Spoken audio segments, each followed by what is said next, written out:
The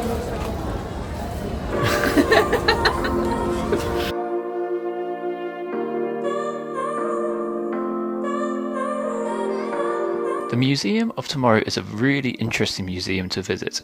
The architecture outside is absolutely amazing, a very stunning thing to look at, and it does lend itself to some great photo opportunities. Inside there are a few different things to do and get on with, which are very interesting, but we did have to wait in a queue for quite a while before getting in. Great day out there.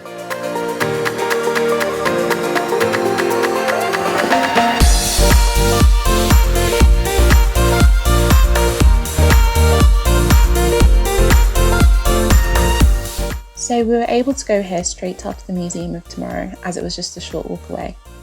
Lawrence has suggested going to this cathedral, and I definitely pictured something different.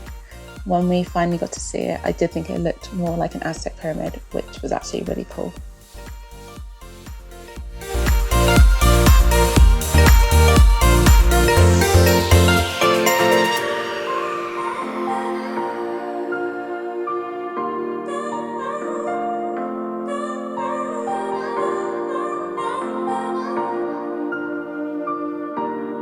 The street art mural was honestly such an amazing thing to see.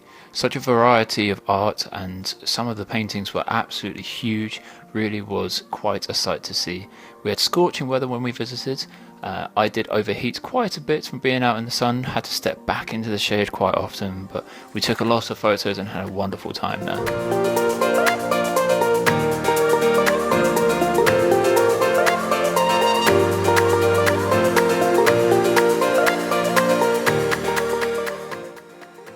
Some friends of ours had gone here for breakfast the day before and had recommended it.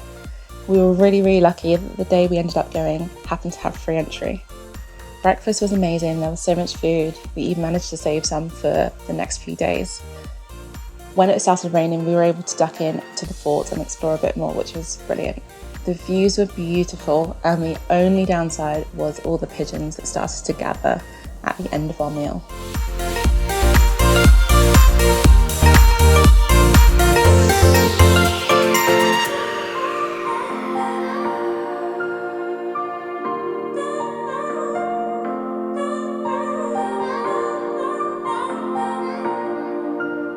One of the top places to view the sunset in Rio is at Ipanema beach.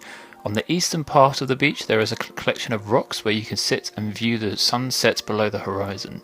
Because it was winter whilst we were there, the sun did set very early, around about 5:30, but it was a really great time out to watch it and a really good thing to see.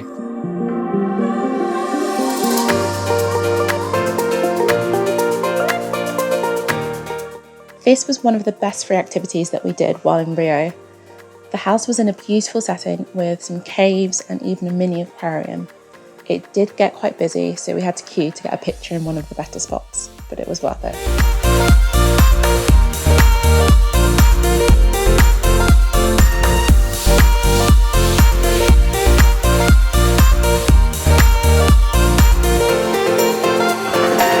We visited the Botanical Gardens on our last day in Rio, so it was essentially our last activity before flying back to England, and it was such a nice, relaxing thing to do.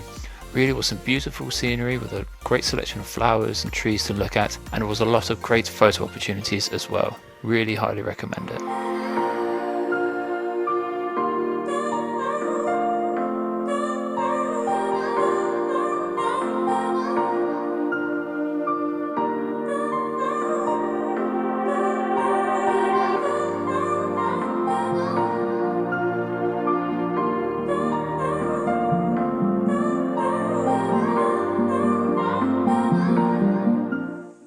We found these in the area of Lapa, not far from the cathedral. Despite being really busy, it was a worthwhile place to visit.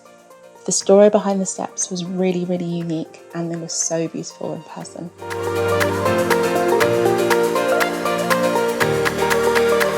Our visit to Sugarloaf Mountain was honestly absolutely incredible. The views you get at that top peak are just breathtaking.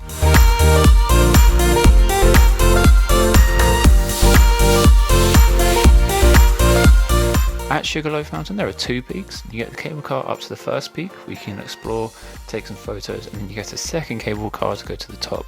With there, as I said, the view is stunning. We took a large number of pictures, and also we were able to see some marmosets, which were really, really cute.